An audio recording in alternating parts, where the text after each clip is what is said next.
മാന്യ പ്രേക്ഷകർക്ക് എൻ്റെ പ്രണാമം. ഈ അടുത്ത കാലത്ത് 3 സദസ്സുകളിൽ കുറേ സദസ്സുകളിൽ പ്രഭാഷണത്തിന് പോയി.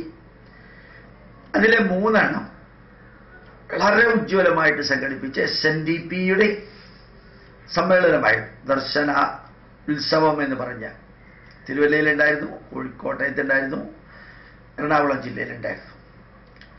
ഈ 3ലും 2 കൽപ്പിച്ച് ഞാൻ നാരായണ ഗുരുദേവൻ ചെയ്ത സത്യസന്ധമായ കാര്യങ്ങൾ എണ്ണി വസ്തുതാപരമായിട്ട് അവതരിപ്പിച്ചു. നാരായണ ഗുരുദേവൻ ഒരു ഹിന്ദു സന്യാസിയാണ്. ആരുടെയെങ്കിലും കയ്യടി കിട്ടാൻ വേണ്ടിയിട്ട് മതേതര സന്യാസി ആക്കല്ലേ. നാരായണ ഗുരുദേവൻ സ്ഥാപിച്ച 27 ക്ഷേത്രങ്ങളും ഹിന്ദു ക്ഷേത്രങ്ങളാണ്. അതിൻ്റെ ഇടത് സൈഡിലും വലത് സൈഡിലും കുരിശും കാബയും നാരായണ ഗുരുദേവൻ സ്ഥാപിച്ചിട്ടില്ല. ഓരോ ക്ഷേത്രങ്ങളിലും കരിയും കരിമരുന്നും ഒഴിവാക്കണം എന്നാ പറഞ്ഞിരിക്കുന്നത്. പള്ളിയിലും മസ്ജിദിലും ഒഴിവാക്കണമെന്ന് ഗുരുദേവൻ പറഞ്ഞിട്ടില്ല. അവരുടെ കാര്യത്തിൽ ഗുരുദേവൻ ഇടപെട്ടിട്ടില്ല. ഓരോ അമ്പലങ്ങളിലും പുരാണങ്ങളും ഇതിഹാസങ്ങളും വിവരിക്കാൻ പഠിച്ച 2 യുവാക്കളെ ശമ്പളം കൊടുത്ത് നിയോഗിക്കണം എന്നാണ് പറഞ്ഞിരിക്കുന്നത്. പുരാണങ്ങളും ഇതിഹാസങ്ങളും ബൈബിളും ഖുറാനും പഠിപ്പിക്കാൻ എന്ന് പറഞ്ഞിട്ടില്ല. ഹൈന്ദവ ആചാരപ്രകാരമാണ് വർക്കല ശിവഗിരി തീർത്ഥാടനം. കൃഷ്ണന്റെ ബുദ്ധിവൈഭവത്തിൻ്റെ മഞ്ഞപ്പട്ട്, ശ്രീബുദ്ധന്റെ ത്യാഗത്തിൻ്റെ. ശ്രീബുദ്ധൻ നമ്മുടെ പതഞ്ജലി മഹർഷി പറഞ്ഞിരിക്കുന്ന യോഗയുടെ ഭാഗമായിട്ട് ബുദ്ധൻ പറഞ്ഞിരിക്കുന്ന പഞ്ചശുദ്ധിയാണ് വർക്കല ശിവഗിരി തീർത്ഥാടനത്തിന് ഉപയോഗിച്ചിരിക്കുന്നത്.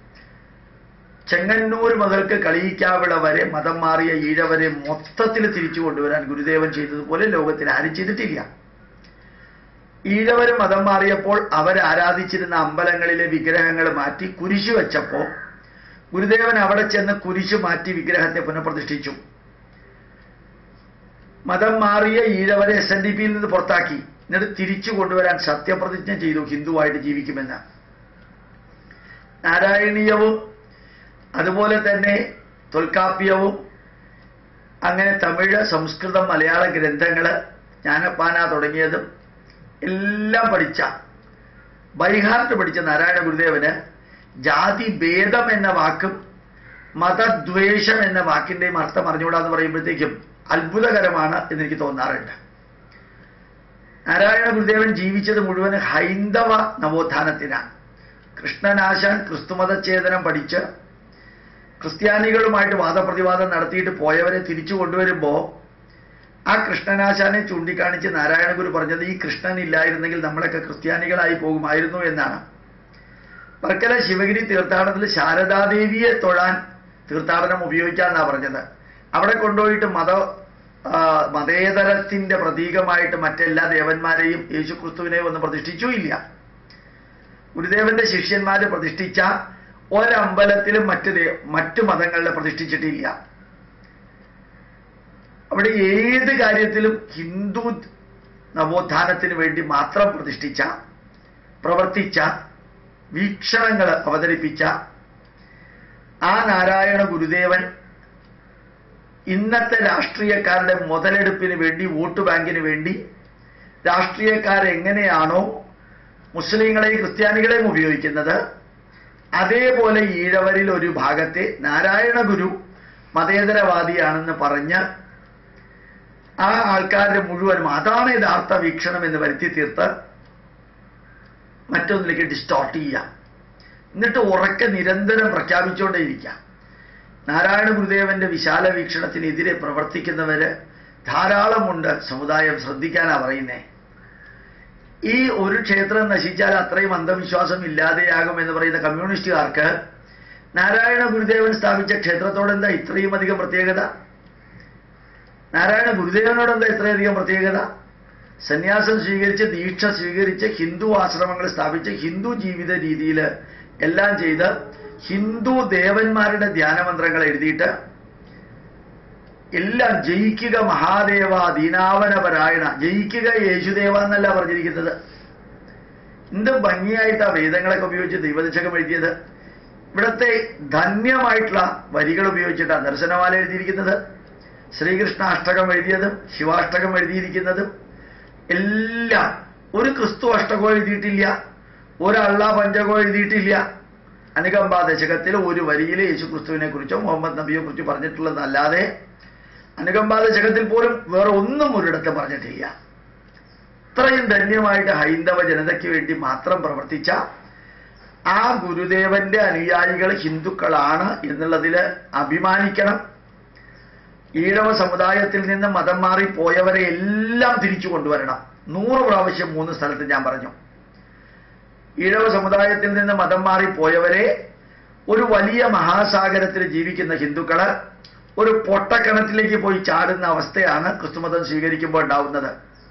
ദിവ്യഗർഭം നൽകുന്ന അച്ഛന്മാരും അവർക്ക് എതിരെ സമൂഹം തിരിഞ്ഞു എന്നറിഞ്ഞപ്പോ അത് ഏറ്റുപറയുന്ന ബിഷപ്പുമാരും കർദിനാൽമാരും ധ്യാനം ക്രൈസ്തവർക്ക് ഒരിക്കലും സ്വീകരിക്കാൻ പറ്റില്ലെന്ന് ഒരു വശത്ത് പറയുക, എന്നിട്ട് ശിവരാത്രി മിശിഹാരാത്രിയാക്കുക, വിജയദശമി യഹോവ യേശുക്രിസ്തുവിന് ജ്ഞാനം നൽകിയ ദിവസമാണെന്ന് പറയുക, ഇവിടത്തെ കൊടിമരെടുത്ത് അതിൻ്റെ മുകളിൽ കുരിശ് അവിടെ വെക്കുക, ഇവിടുത്തെ വിളക്കെടുത്ത് അതിൻ്റെ മുകളിൽ കുരിശ് വെക്കുക.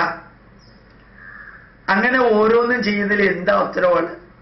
യേശുക്രിസ്തുവിനെ ആണിയടിച്ച കുരിശ് തന്നെ കഴുത്തിലിട്ടുകൊണ്ട് നടക്കുക, അത് തന്നെ ശവപ്പറമ്പിൽ വെക്കുക, അത് തന്നെ കല്യാണം കഴിക്കുന്ന ഭാര്യയുടെ കഴുത്തിലിടുക, അത് തന്നെ ചുംബിക്കുക, അത് തന്നെ അൾത്താരയിൽ വെക്കുക.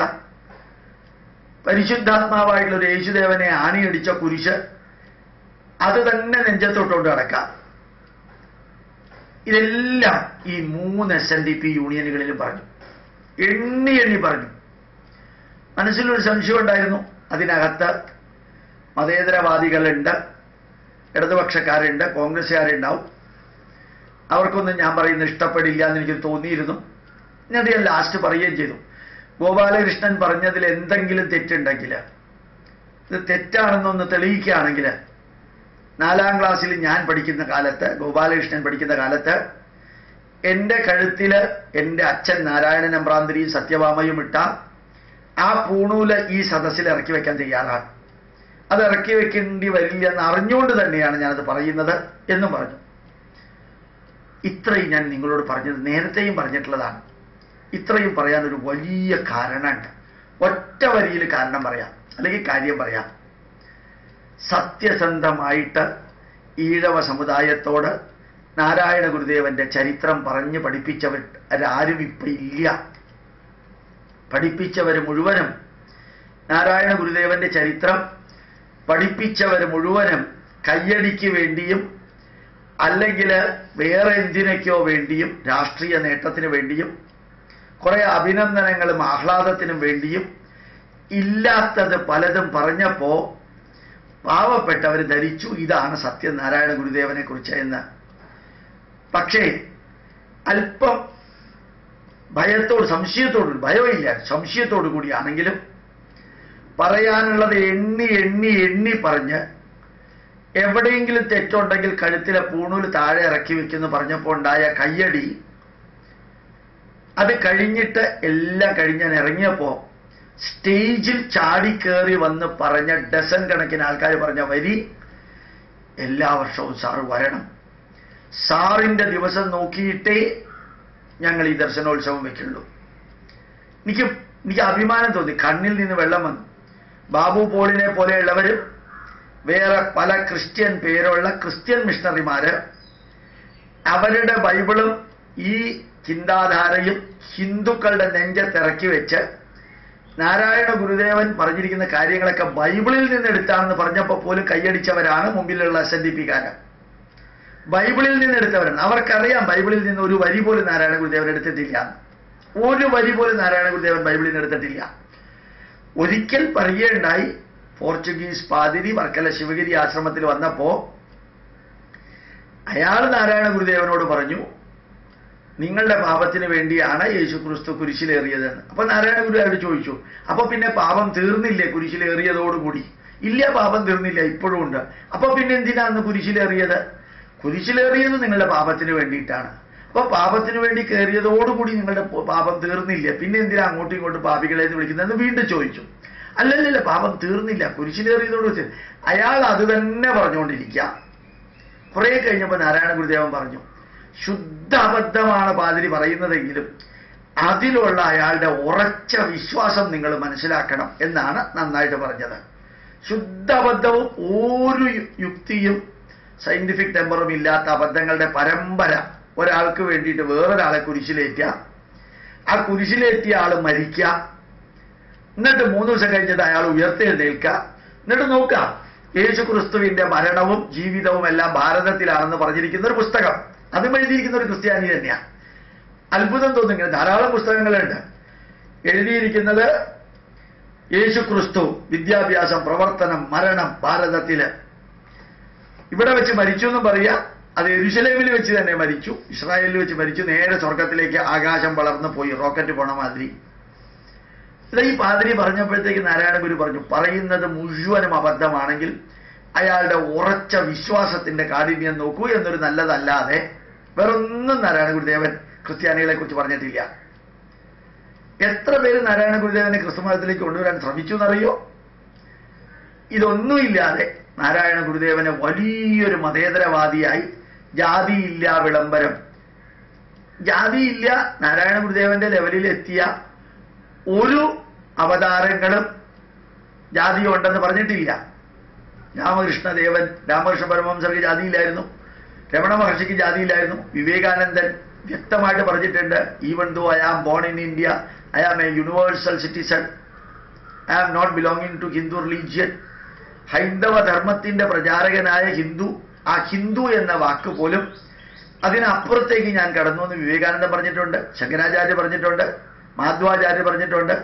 നാരായണ ഗുരുദേവൻ പറഞ്ഞു, അതിനെ എടുത്ത് പൊളിറ്റിക്കലി യൂട്ടിലൈസ് ചെയ്യാൻ ജാതിയില്ല വിളംബരത്തിന്റെ 100ാം വാർഷികം ആഘോഷിച്ചു എന്നെല്ലാം വളരെ വളരെ വ്യക്തമായിട്ട് ഞാൻ ഈ 3 സദസ്സിൽ പറഞ്ഞു. സന്തോഷത്തോടെ പറയാൻ, 3 സദസ്സിൽ നിരന്തരം കയ്യടിയല്ലാതെ ഒരു അപസ്വരം പോലും ഞാൻ വണ്ടി കയറി തിരിച്ചു വന്നതിന് ശേഷവും ഉണ്ടായിട്ടില്ല. വണ്ടി കയറുമ്പോഴും ഉണ്ടായിട്ടില്ല, തിരിച്ച് യാത്ര പറയുമ്പോഴും ഉണ്ടായിട്ടില്ല. അവര് വിളമ്പി തന്ന ഭക്ഷണം കഴിച്ചിട്ടാണ് ഞാൻ വന്നത്. തിരിച്ചിവിടെ വന്നതിന് ശേഷം ആരെന്നെ ടെലിഫോൺ വിളിച്ചിട്ടൊന്നും പറഞ്ഞില്ല.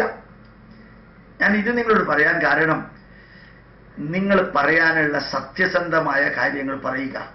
എല്ലാ RSSകാരോടും ഞാൻ പറയുന്നു, BJPക്കാരോട് പറയുന്നു, ഹിന്ദു ഐക്യവേദിക്കാരോട് പറയുന്നു, ഈ ക്രിസ്ത്യാനികളുടെ, മുസ്ലിങ്ങളുടെയും, മാർക്സിസ്റ്റ് പാർട്ടിക്കാരുടെയും, യുക്തിവാദികളുടെയും, ഒരു വിഭാഗം ക്രിസ്ത്യാനിയുടെയും ഒരു വിഭാഗം മുസ്ലിമിന്റെയും മാർക്സിസ്റ്റ് പാർട്ടിക്കാരുടെയും എല്ലാ യുക്തിവാദികളുടെയും ഹിന്ദു ധർമ്മത്തിനെതിരെയുള്ള ആക്രോശം ഇല്ലാതെയാക്കാൻ സത്യസന്ധമായിട്ട് കാര്യങ്ങൾ പറയുക. വീണ്ടും ഞാൻ ആവർത്തിക്കുന്നു, സത്യസന്ധമായിട്ട്, ഹിഡൻ അജണ്ട ഇല്ലാതെ. ഒരു ഹിഡൻ അജണ്ടയല്ല, ഓപ്പൺ അജണ്ട. ലോകത്തിന് സത്യം ബോധ്യപ്പെടുത്തുക, അത് മാത്രമേ മുമ്പിൽ ഉണ്ടാകാവൂ. തീർച്ചയായിട്ടും സമൂഹം അത് ആക്സെപ്റ്റ് ചെയ്യാൻ സാധിക്കും. സത്യമല്ലാത്തത് ആക്സെപ്റ്റ് ചെയ്യില്ല. സത്യമേവ ജയതേ നാനൃതം സത്യേന ബന്ധാ വിതതോ ദേവയാന. സത്യമേ ജയിക്കുള്ളൂ, അസത്യം ജയിക്കില്ല. സത്യത്തിന്റെ മാർഗത്തിലൂടെ മാത്രമേ ധന്യമായ ഈശ്വരീയ മാർഗത്തിലൂടെ പ്രയാണം ചെയ്യാൻ സാധിക്കൂ. ഉപനിഷത്തിന്റെ വരിയാണത്. സത്യേന ബന്ധാ വിതതോ ദേവയാന.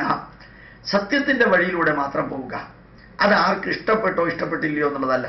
സത്യം ഇന്നല്ലെങ്കിൽ നാളെ അംഗീകരിക്കപ്പെടാതിരിക്കില്ല. അത്രയും ദിവസം ഒരുപക്ഷെ ബുദ്ധിമുട്ടുണ്ടാവും, വിഷമതകളുണ്ടാവും, എതിർപ്പുകളുണ്ടാവും. അതൊക്കെ ഇതിന്റെ ഭാഗമാണ്. ഇന്ത്യൻ സ്വാതന്ത്ര്യത്തിന് വേണ്ടി എത്ര പേരാ കൊലക്കയറ് സ്വീകരിച്ചത്? അങ്ങനെയൊന്നും കൊല്ലാനൊന്നും ഇവിടെ ആരും വരില്ല, ഉറപ്പാ. അല്ല, ചിലപ്പോൾ ഒരുപക്ഷെ പിടിച്ച് ജയിലിലിടുമായിരിക്കാം, വർഗീയത പ്രസംഗിച്ചു എന്ന് പറഞ്ഞ്. കുറച്ച് കഴിഞ്ഞാൽ വരാമല്ലോ, കൊലപാതകമൊന്നും നടത്തിയിട്ടില്ലല്ലോ. ഞാനിത് നിങ്ങളോട് പറയാൻ കാരണം, പുലയ മഹാസഭയോടും നാടാർ മഹാസഭയോടും സംഭവ സഭയോടും SNDPയോട് പറയുന്ന മാതിരി സത്യസന്ധമായിട്ട് കാര്യങ്ങൾ പറയാൻ RSSകാരും വിശ്വ ഹിന്ദു പരിഷത്തുകാരും ഹിന്ദു ഐക്യവേദിക്കാരും BJPക്കാരും പുറത്തേക്ക് വരണം. NSSകാരും SNDPക്കാരും സത്യം അറിയിക്കാൻ പുറത്തേക്ക് വരണം. മാർക്സിസ്റ്റുകാർ ഭീഷണിപ്പെടുത്തി എന്ന് പറഞ്ഞ് മൈക്കിലൂടെ മാപ്പ് പറഞ്ഞ കുറച്ച് SNDP, കുറച്ച് NSSകാര് ഇവിടെ സുഭാഷ് നഗർ തിരുവനന്തപുരത്തുണ്ട്. ശിവൻകുട്ടിയും മറ്റുള്ളവരും ഭീഷണിപ്പെടുത്തി എന്ന് പറഞ്ഞ് ഗോപാലകൃഷ്ണൻ പ്രസംഗിച്ചതിൽ കുറച്ച് രാഷ്ട്രീയം വന്നു. ഭാരതം എന്നും രാഷ്ട്രീയത്തിന്റെ രാജ്യമാണ്. രാമായണം ഭരണാധികാരികളുടെ ചരിത്രമാണ്, മഹാഭാരതം ഭരണാധികാരികളുടെ ചരിത്രമാണ്. പുരാണങ്ങളിലും മുഴുവനും ഭരണാധികാരികളുടെ കഥകളാണുള്ളത്. അതുകൂടി ഒന്ന് തിരിച്ചറിയണ്ടേ. പുരാണങ്ങൾ മുഴുവനും അംബരീഷൻ രാജാവായിരുന്നു, അജാമളൻ രാജാവായിരുന്നു, ജഡഭരതൻ രാജാവായിരുന്നു, ധ്രുവൻ രാജാവായിരുന്നു, ഹിരണ്യകശിപു രാജാവായിരുന്നു, മഹാബലി രാജാവായിരുന്നു, അങ്ങനെയല്ലേ? ദശരഥൻ രാജാവായിരുന്നില്ലേ? രാവണൻ രാജാവായിരുന്നില്ലേ? ബാലിസുഗ്രീവന്മാർ രാജാക്കന്മാരായിരുന്നില്ലേ? മഹാഭാരതത്തിലെ പാണ്ഡവര് രാജ്യത്തിന് വേണ്ടിയിട്ടല്ലേ യുദ്ധം ചെയ്ത്?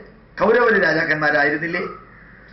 ഭരണവുമായിട്ട് ബന്ധപ്പെട്ട മാത്രം ആത്മീയതയാണ് ഭാരതത്തിലുള്ളത്. അതുകൊണ്ട് മാർക്സിസ്റ്റ് പാർട്ടിക്കാരെ കുറിച്ച് പറഞ്ഞാൽ എന്താ കുഴപ്പം? കോൺഗ്രസ്സുകാരെ കുറിച്ച് പറഞ്ഞാൽ എന്താ കുഴപ്പം? BJPക്കാരെ കുറിച്ച് പറഞ്ഞാൽ എന്താ കുഴപ്പം? അതും സമകാലീന പ്രസക്തമായ രീതിയിൽ കാര്യങ്ങൾ പറഞ്ഞതിനാണ് സുഭാഷ് നഗറില് NSSകാര് മൈക്കിലൂടെ മാപ്പ് പറഞ്ഞത്. ഗോപാലകൃഷ്ണൻ രാഷ്ട്രീയം പറഞ്ഞു എന്ന് പറഞ്ഞിട്ട് എനിക്ക് അത്ഭുതം തോന്നി. ഒന്നില്ലെങ്കിൽ ആണായിട്ട് ജനിക്കണം, അല്ലെങ്കിൽ പെണ്ണായിട്ട് ജനിക്കണം. രണ്ടിന്റെയും ഇടയ്ക്ക് ജനിച്ചാൽ സംഭവിക്കുന്ന പ്രശ്നമാണ് ഇതെന്നും കൂടി ഓർമ്മിപ്പിക്കുന്നു. പ്രണാമം, നമസ്കാരം.